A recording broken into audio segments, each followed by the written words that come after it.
I'm surprised I'm able to ask you this question. I thought it would be the first one asked. Were you playing everyone with the sparring footage going into this so that you could stun everyone at the open workouts yesterday? Because that's what I'm reading on social media. People are amazed at how good you looked yesterday. Yeah. No, no, I actually am not, right? But and again, this goes to the authentic point. When I signed the Jake Paul fight, I was sitting on the fucking couch for 15 months. But when I got done with the UFC in October of 2019, I remember I tried to go do some private lessons, and it was just like literally too painful, and I couldn't do it. So I had been doing some yoga and some bicycle, and then after my surgery, I did nothing. And so literally, I started putting out footage of me hitting nothing for 15 months, being not working out for 15 months. And it was not pretty. And I just knew, I had faith in myself that if I put my mind to it for 11 weeks, it's going to get a lot better. And it got a lot better. And then you combine that with the fact that I've never actually focused on boxing, and I'm a quick learner, and I tend to be good at those type of things when I put my mind to it. Yeah, obviously for what you're looking at, you got a lot better product in week 11 than you did in week 1.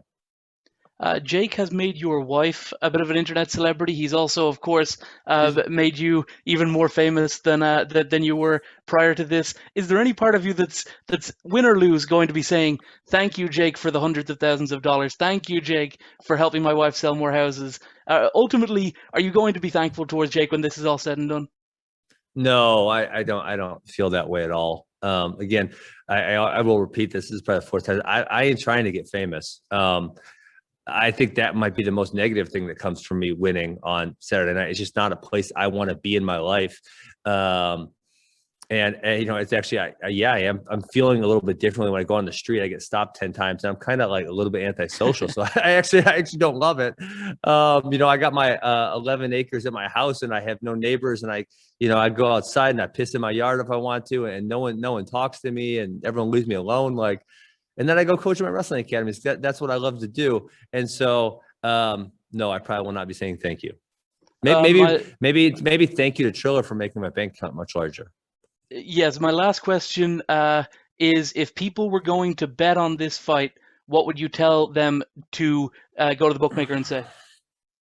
So I actually think betting on this fight is very risky, which, hey, some people love risk. And I think a lot of people just want to say, I bet on this fight because they want to have an opinion one way or the other. But compared to, like, for me, just as a gambler, you know, the fights that I want to bet on are the ones where I'm like, dude, I've seen these dudes fight 20 times. I know exactly what they're going to do. I understand both their strengths and both their weaknesses, and I understand how they fit together, right? When I look at MMA fights that I don't actually gamble that much anymore. I used to gamble quite a bit, and I would win quite a bit.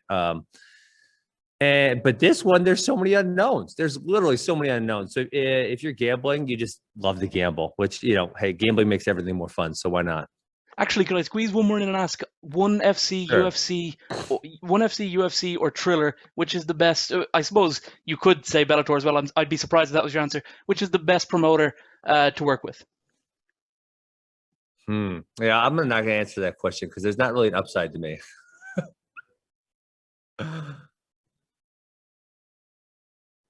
Okay, great. Thanks so much. Next, we have the great Damon Martin.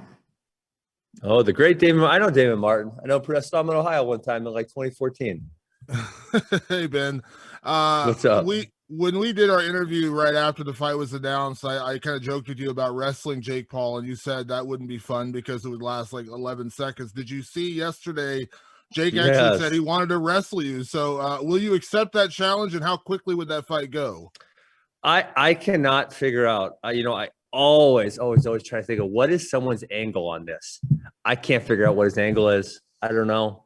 I mean, yeah, if he wants to wrestle, we can wrestle. I mean, I can go wrestle really, really high level people still and be very, very competitive, if not beat them. The notion that I couldn't pin a bad high school. I mean, let's just put it, he wasn't even good at high school wrestling. The notion that I couldn't pin him in 20 seconds is hilarious. So I don't really know. I don't really know what he's angling at there. And then, but the one thing it does makes me think, which I've kind of always thought, and this I guess would be further proof that he realizes he doesn't have a future in boxing, because if your goal was to be a great boxer, you're not going to take a couple months off to wrestle somebody. I just think back to my time, and I'm a world-class athlete, and he's Jake Paul.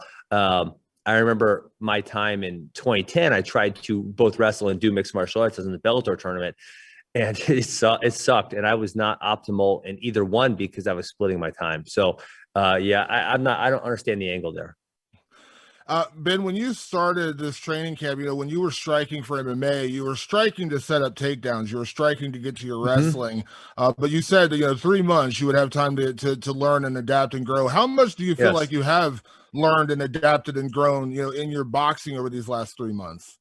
Well, you guys saw yesterday, right? I mean, read the comments on that video. There's millions of views. Go read the comments. Yeah, people saw it. And that was my whole premise is I understand that I suck at this, but I understand I'm a world-class athlete, and despite the fact that I don't look like it, right? Sometimes can't judge a book by the cover, and that I'm a world-class learner. I understand how to learn things really well, and I just give me 11 weeks at trying this, and I'm going to be way better. And that's what you guys saw yesterday.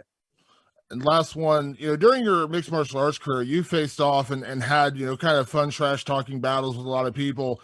I think going into this, because Jake kind of became famous through YouTube and social media, everyone thought, oh, well, this will be fun. He'll engage with Ben. It'll be a fun back and forth. But as you said, it's been a little bit one-sided. Have you been surprised that maybe he hasn't been better at the trash talk, or did you just kind of expect that when you actually got to know a little bit more about him?